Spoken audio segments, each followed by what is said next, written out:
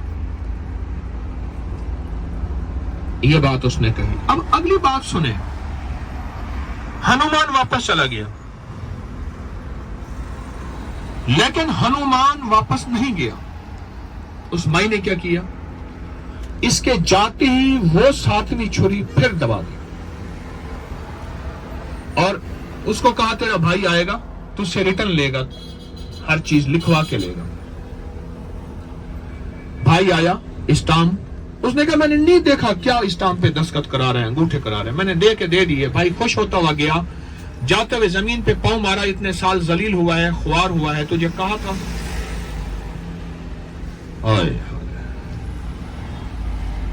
ایک ہی دسترخوان پہ کھانا کھانے والے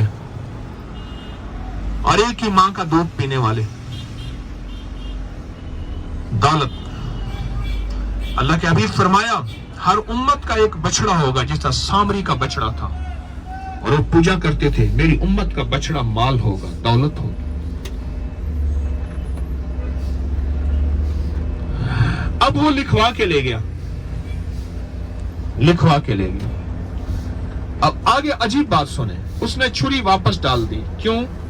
اسے پتا چل گیا یہ وہاں گیا ہے۔ اس نے کہا مائی نیفا سے، یہ جو گھر ہے ماں باپ کا، یہ گھر بھی مجھے چاہیے، اس کو کوئی خالی کرے۔ یہ اپنی غربت اور تنگ دستی کی انتہا پہ پہنچ چکا تھا۔ تو وہ کہتے ہیں یہ مکان بھی مجھے لے کر دے۔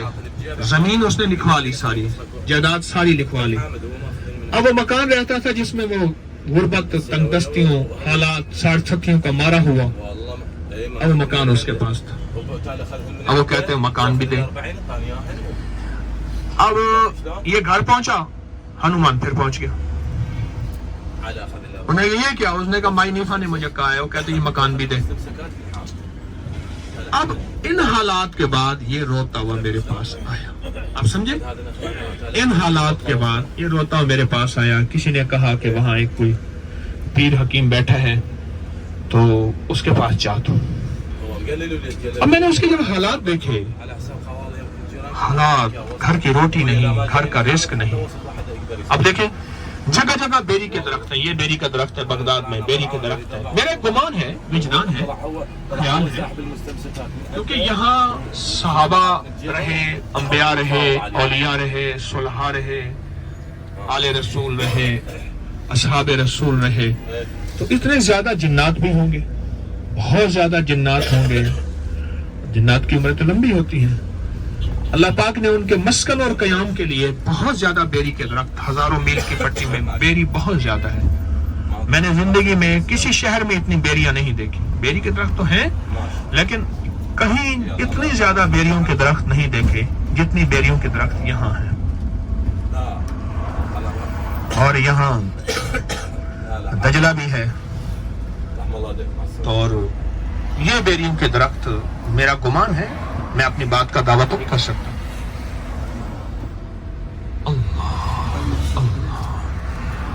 تو پھر میں نے اسے اس بیری کے درخت کا عمل بتایا اور کچھ اور عمل بتائے جو میں آگے آپ کو بتاؤں گا۔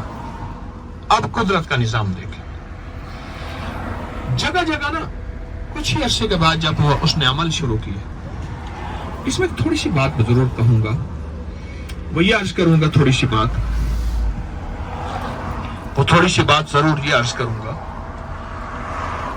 غرض اور طمع کی نظر میں فرق ہوتا ہے، بے لوث نظر میں بھی فرق ہوتا ہے۔ ایک نظر وہ ہے، یہ دجلے کے اوپر سے ہم گزر رہے ہیں، دریائے دجلہ کے اوپر سے گزر رہے ہیں۔ دجلہ کے ساتھ یادیں ہیں، بڑی باتیں ہیں، بہت یادیں ہیں دجلہ کے ساتھ، بہت یادیں ہیں، بہت نسبتیں ہیں دریائے دجلہ کے ساتھ۔ ایک پل یہ ہے، ایک پل وہ ہے، ایک پل وہ ہے، 3 پلیں تو مجھے نظر آ رہی ہیں، ایک پل ادھر اور نظر آ رہی ہے۔ ظاہر ہے اتنا بڑا شہر بغداد ہے،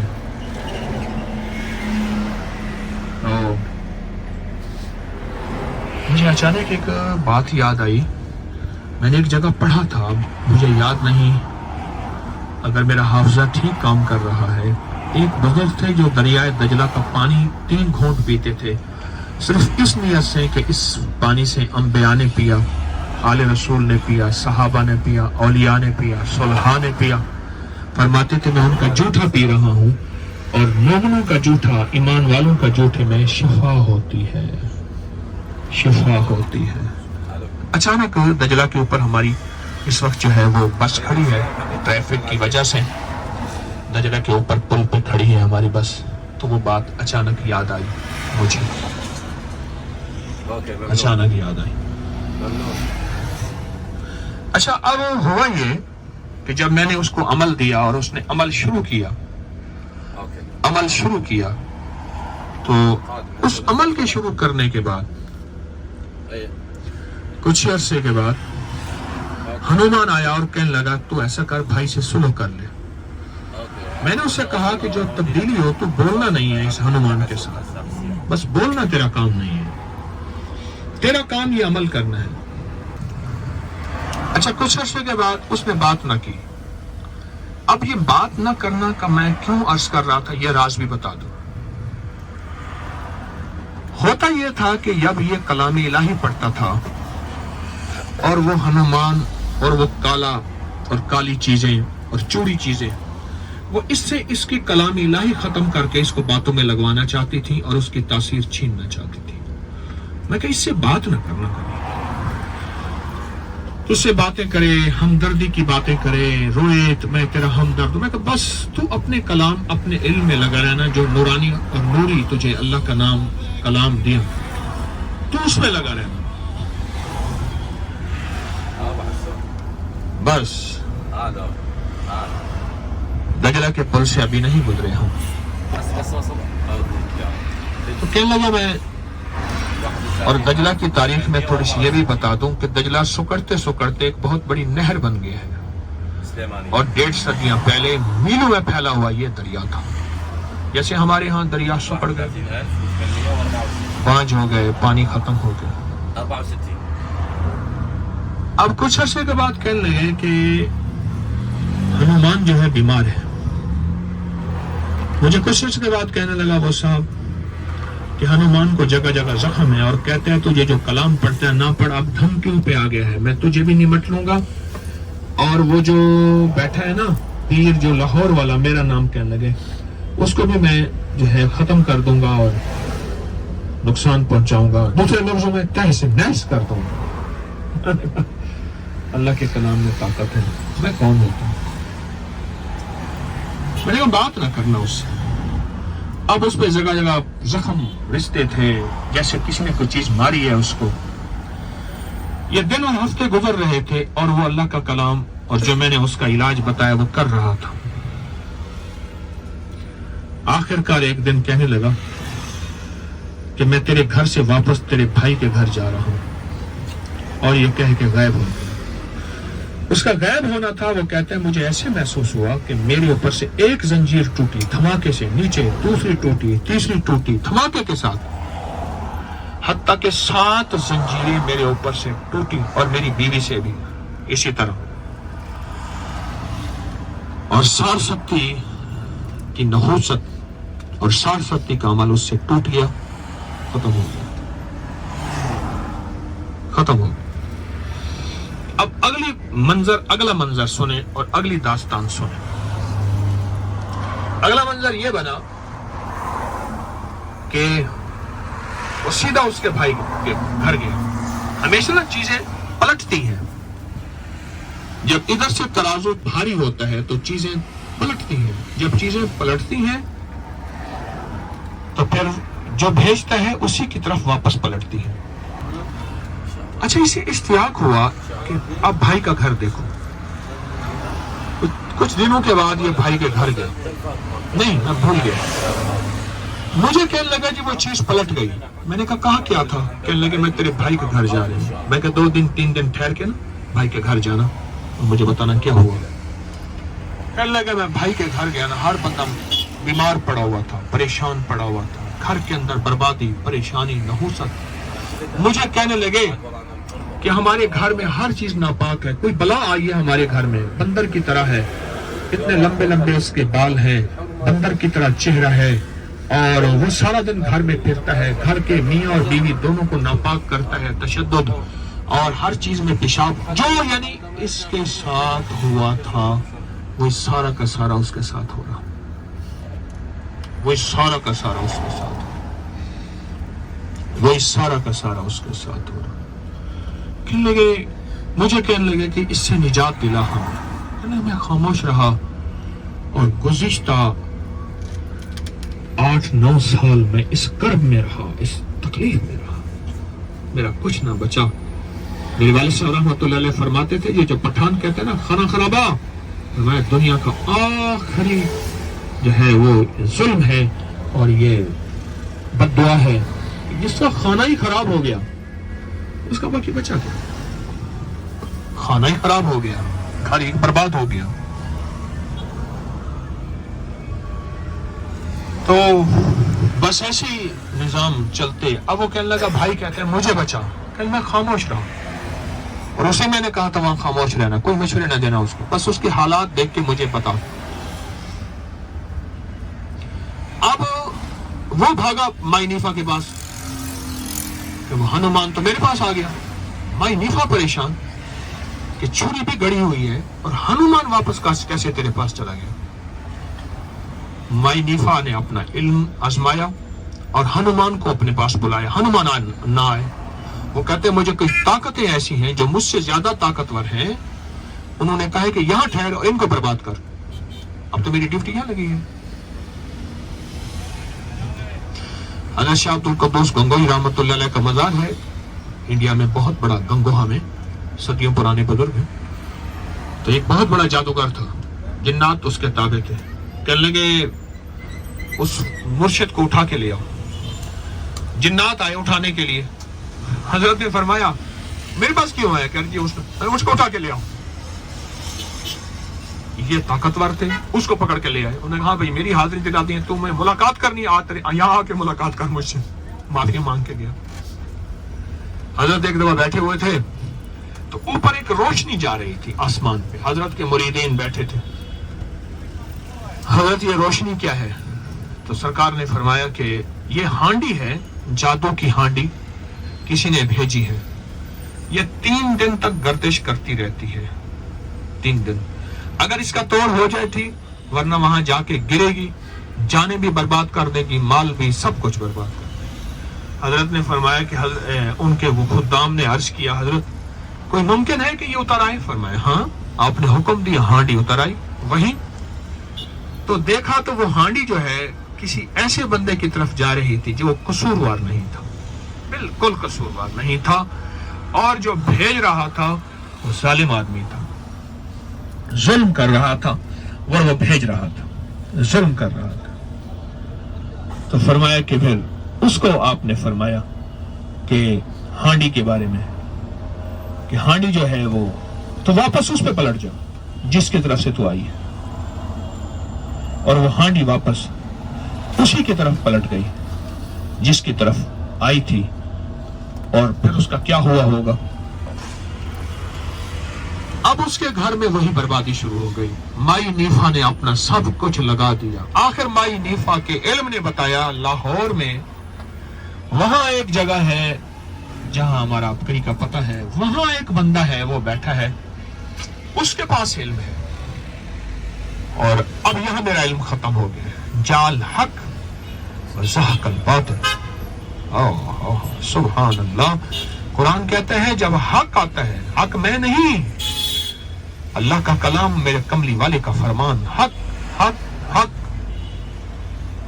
جال حق وزحق الباطل ان الباطل کان زہوقا۔ سبحان، بس جب حق آیا باطل ٹوٹ گیا۔ میرے پاس تو کلام اللہ اور فرمان رسول اللہ اور اللہ والوں کے وظائف، آل رسول، اصحاب رسول کی تسبیحات، ذکر، میرے پاس تو یہ ہے، میرے پاس تو یہ نعمتیں ہیں نا، میرے پاس تو یہ نعمتیں ہیں۔ میں لوگوں کو یہ بتا رہا ہوں بس. اب وہ بندہ میرے پاس آیا. کون بلا؟ بھائی. ہائے ظلم کی کالی رات تھی. وہ میرے پاس آیا. ایسے ایسے میرا ایک بھائی آیا تھا، ابو وہاں آیا تھا. اس نے جتنے دیے تھے نا میں اسے ڈبل دیتا ہوں، اسے ٹرپل دیتا ہوں. اس نے تو کچھ بھی نہیں دیا مجھے. اسے یقین ہی نہ آیا. جیسے ہمارے بھائی بیٹھے ہیں جوہر آباد کے، میں ان کے ہاں گیا تو نون صاحب تو ان کو پاس جو ہے وہ کہنے لگے میرا پیر جو ہے ہمارا آیا تھا 40,000 لے گیا، تیرا پیر تو بڑی گاڑی پہ آیا تھا، میں جیپ پہ گیا تھا. تو وہ کہنے لگا تیرا بھائی پیر تو بڑی گاڑی میں آیا تھا، وہ تو زیادہ لے گیا ہوگا. اس نے کہا لیا ہی نہیں، پیٹرول تک نہیں لیا. وہ مانا ہی نہ، آج تک نہیں مانا انہوں نے. میں نے کہا میں نے تو کچھ نہیں لیا. کہنے لگے نہیں میں آپ جتنا چاہے. میں نے کہا میں کچھ نہیں لیتا. مجھے کہنے لگے مجھ سے عذاب ڈال دو. میں نے کہا اللہ کی تقسیم، اس کے حبیب کی وراثت کے تقسیم پوری کر، حق دے دے اس کو. اور اب تک اس کو ذلیل کیا، جھکتا دے دے، اور اب تجھے دے گا. آپ حیران ہوں گے اس فقیر کو اللہ نے یہ سعادت دی ہے. اس فقیر کو اللہ نے یہ سعادت دی اور اس نے اس کا حق دیا. پیرانی پیر شیخ عبد القادر جیلانی رحمۃ اللہ علیہ کا یہ جامع ہے، جامعہ نظامیہ جو ہوتا تھا. اور وہ سامنے حضرت پیرانی پیر شیخ عبد القادر جیلانی رحمۃ اللہ علیہ کا مینار ہے اور مزار. اور ہم حضرت امام احمد بن حنبل، ہاں جی احمد بن حنبل رحمۃ اللہ علیہ کے ہاں حضرت امام احمد بن حنبل رحمۃ اللہ علیہ کے مزار پہ ہم جانے لگے. اب اس کا اگلی کہانی کیا ہے؟ اب ہم یہاں بات ختم کرتے ہیں. امام احمد بن حنبل رحمۃ اللہ کے مزار پہ حاضری ہے. پیرانی پیر شیخ عبد القادر جیلانی رحمۃ اللہ علیہ کا مزار سامنے ہے. یہاں ہم نے کل بھی حاضری دی، پرسوں بھی حاضری دی. انشاءاللہ باقی یہ مضمون ذرا یاد رکھیے گا احباب کہ بھائی نے حق دینے کا فیصلہ کیا اور بیٹی کا رشتہ بھی. آگے انشاءاللہ ہم چلیں گے. السلام ورحمۃ اللہ.